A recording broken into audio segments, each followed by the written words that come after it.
Hey there guys, today I am bringing you my best and most disappointing books of 2021 so far. So these are the best books I've read, the books that have shocked me, the books I've loved, the books I just can't get enough of, and I will class them as some of my new favourite reads ever, and some books that I was really disappointed by. Not necessarily the books I gave the lowest rating. There are some books on here I actually gave good ratings, but they just didn't do it for me. I just weren't happy with them. I didn't like them. I expected so much more from them, and they really let me down.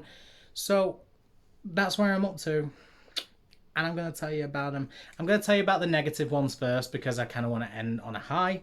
So, one of the worst books of this year so far, or most disappointing, not worst, not getting negative critique like that.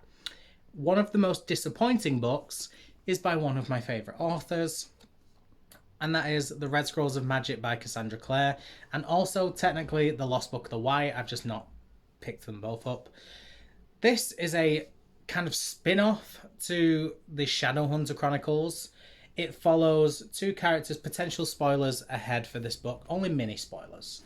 This follows two characters, it follows Magnus Bane and Alec Lightwood on their own mission, and I was disappointed by it. I'm not going to give a full description of it, but I was just really disappointed. I just didn't enjoy the characters. I felt the plot was very boring, very predictable, and I feel as though the characters that I've gotten to know and love in previous stories and previous installments of the Shadowhunter Chronicles were just so vastly different. This is the only one where Cassandra Clare has had a co-author. She wrote this with Wesley Chu, and maybe that's it. Maybe that's why. Maybe this is just Cassandra Clare's story and Wesley Chu wrote it, and it just had a very different vibe because of that. Maybe they did write it together and I just didn't like the collaboration. I don't really know, but I didn't like this story at all. And then the second one, The Lost Book of the White, was so much worse because The Lost Book of the White is literally this story again. It's the same repetitive story. Nothing new whatsoever. So I was just hurt by this because I've loved all of Cassandra Clare's books. There was one book that I absolutely despised from Cassandra Clare's books, but the rest of them I've absolutely adored. And then this one and The Lost Book of the White were just so disappointing to me. It broke my heart. It broke my heart. Another one that I really hated was Even If We Break. Now, I'm not going to say this one was disappointing. I am going to tell you I hated it. I hated this because it had so much potential. Like, this was such a good story. It had some representation in there of different types of characters, and I just loved every minute. It was great. There was disabled rep, there was transgender rep, there was so much. I just loved seeing it, and I thought this was going to be a really good story because it was going to be like a characters dying murder mystery situation. And by the end, I just feel as though I was betrayed.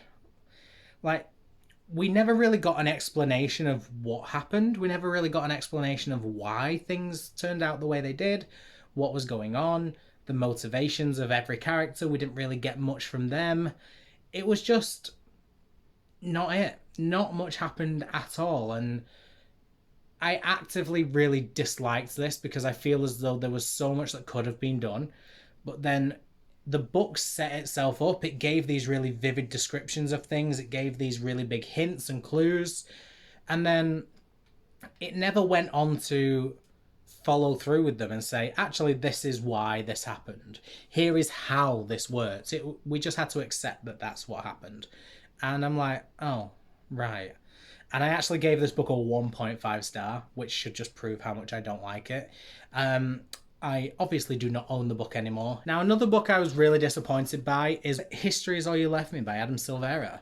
This is one of the most disappointing books so far this year because with Adam Silvera, I've come to expect so much from him. He has always been good at packing a punch when it comes to emotional devastation storylines. And with this book, it was very real, so I can't critique it in that way. Like, it was real, it was well written. It just I've come to expect Adam Silvera to write books that do pack a punch and do really emotionally torment me. And I love that in books. I'm a stickler for it. But then with this book, it was just constantly depressing. And there wasn't like a light at the end of the tunnel. There wasn't happy moments to balance out the sad. It was just really down and dismal and dark all the way through. And I just didn't vibe with it. I didn't like it. I enjoyed the story. Don't get me wrong. I gave this a 3-star rating because it was still a good book. I just didn't vibe with this at all. I feel as though it just didn't go to where Adam Silvera goes. Like, More Happy Than Not was his first book, and that was better than this one. And then I think he maybe wrote this one. Did he write this one next? Maybe he wrote this one next, and then They Both Die at the End after that. But They Both Die at the End was phenomenal, and More Happy Than Not was absolutely great. This one, fine. It was an okay book, but not one I'm going to rush to pick up, and not one I would class as a top contender for Adam Silvera. It just wasn't it, and I'm really upset about it. Now, another book that I was really disappointed by was The Kill Order by James Dashner. This is book 4 in the Maze Runner series, and it serves as a prequel to the actual series. So with this, I kind of hopes that we get a lot more tie-ins to the original story. We get to see these characters before the events of the Maze Runner. And instead we just got thrown in with an entirely new cast of characters, and there was absolutely nothing related to the original story. The Maze Runner, if you don't know, I can't really tell you what the Maze Runner is about, never mind. But the Maze Runner follows characters in certain events, and I was hoping to see how the events worked and how these characters navigated it before the Maze Runner. And I feel as though we just didn't get anything like that. This was a brand new cast of characters, none of who were particularly likable. I really didn't like any of them. And then it just went nowhere. It was just really disappointing. Overall, I really didn't like this. What did I give this? I gave this a 2.5 star because I really was just upset with it. It was not good. I was sad. I was really sad. Now, finally, for my most disappointing books of the year, is one that I think a lot of people may take issue with. And that is A Court of Wings and Ruin. A Court of Mist and Fury was phenomenal. A Court of Thorns and Roses, phenomenal. This book, actually fantastic. It was really, really good. I still gave it a 4 star because I thought it was really, really good. I just expected so much more, and it was so not it. Like, I need to go into spoilers to explain why. Okay, I'm going to put my hand up just to discuss some spoilers. When I put my hand down, if you've not read the book, you can come back. So off you pop. Right. So with this book, I feel as though they built up so much to have this big war and this big dramatic showdown, and no one died. In my head, I planned that this person's going to die. I know this person's going to die. I'm going to be so upset when this person dies. No one died. The closest we got to dying was 2 fake out deaths, both of whom we knew were coming back. Like, literally no one died. I was really upset, and I hated it. Is everyone back? Overall, I just was disappointed by the ending. It built up to something so dramatic, and I was so excited to see where that went, and then it just went nowhere. So I was upset, and I was hurt by it. And I'm not going to lie, it's kind of tainted the rest of the reading experience, which is why I've not picked up A Court of Frost and Starlight yet, despite it being a tiny novella, because I just don't see the point, because what's it going to give me? Now, moving on to my best books of the year, the first one I have to rave about is Scythe by Neil Shusterman. I love this. This is set in a world where nobody can die. All illnesses have been cured. The only way people can die is by being gleaned by a professional scythe, and it follows Citra and Rowan, who are 2 apprentice scythes, as they learn the ways of being a scythe. There is so much in this story. I'm angry with myself for not carrying on because I'm desperate to carry on with this trilogy. I just keep putting it off, and I don't know why. But this was phenomenal. I love the reading of this. It's made me really love Neil Shusterman. I've never read anything else of his, but this has made me want to read more of his work. Fantastic book. I can't wait to carry on the trilogy. Everyone says it's amazing. It's a lot of people's favourite series, and I'm like, why haven't I read this yet? But I finally read the first book, and I loved every moment of it, and I can't urge people enough to give this a go. Another one of my favourite books of this year so far is Heartstopper Volume 4 by Alice Oseman. This is the fourth book in the Heartstopper series, obviously.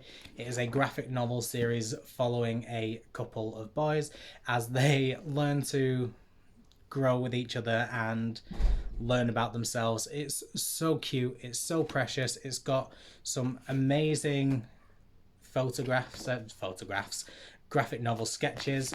It handles a lot of very serious topics, so please be aware of those topics going in. I can't wait to read the fifth and final installment. I'm really upset. But this book, I got it, and then on the same day I read it. I was obsessed, and I loved it. So I would urge people to read this. I desperately want people to read this. Please read this, everybody. Now, another book I read this month, which is in my top books of the year so far, and that is The Prison Healer by Lynette Noni. I adored this book. I read it and I was slow reading it, but I was enjoying my time with it. It was phenomenal. And then when we got to the ending, y'all don't know how much I screamed. I could not believe the ending. I was actually meeting my friend when I was reading this book, and as soon as it messaged, I messaged Brooke and Jade and was just like, guys, I need to talk. What is happening? And Jade hadn't actually got to that part yet, so I couldn't talk about it. And then when Jade messaged me, oh, it was phenomenal. It was a great time. I loved it. This was a fantastic book, and this follows a girl who is in a prison, and she has to protect a prisoner, and the prisoner is a dead cert going to die, so she takes her place. It's so good, so dark, and so interesting. So much mystery, so much intrigue. Phenomenal. A book I love, which I read a little bit earlier in the year, was Unchosen by Catherine Blair. I got this as an art copy, and then I went out and bought a finished copy of the book. This was amazing. This is a dystopian... Now is not the time.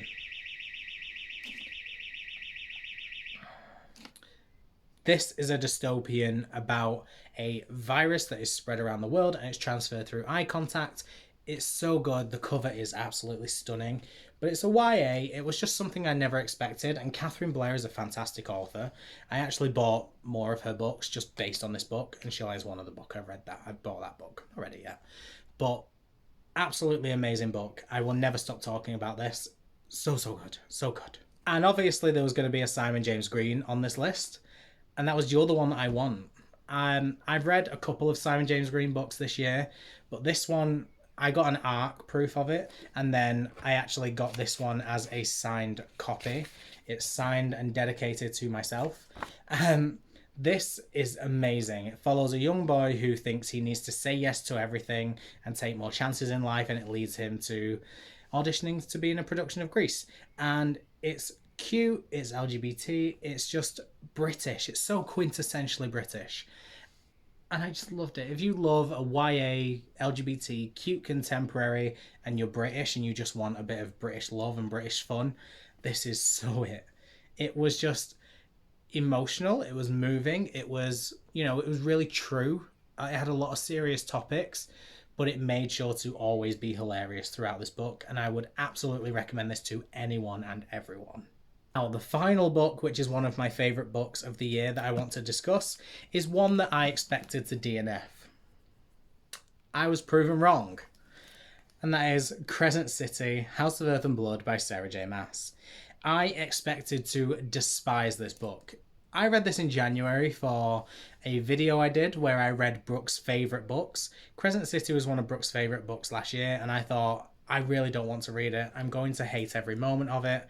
But I picked that and two other books, and this turned out to be my favourite one of them all. I love this. I'm now obsessed with this. I can't wait. I'm actually planning to reread this when we get book 2. I can't wait. It's amazing. It was emotional. It was dark. It was really funny.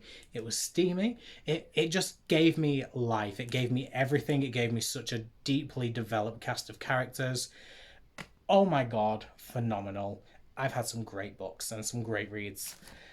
But that's all of them. I've had some amazing reads this year. I've had some quite disappointing reads, But I'm focusing on the positive. I've had some amazing reads. These were only halfway through the year.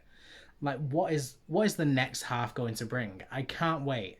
I can't wait to do this at the end of the year and tell you what my favorite books were, because there are so many, and I wonder how many of these original ones will get to stay.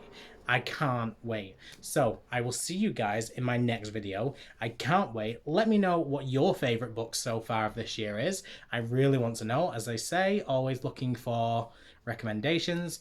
But I will see you guys next time. Bye.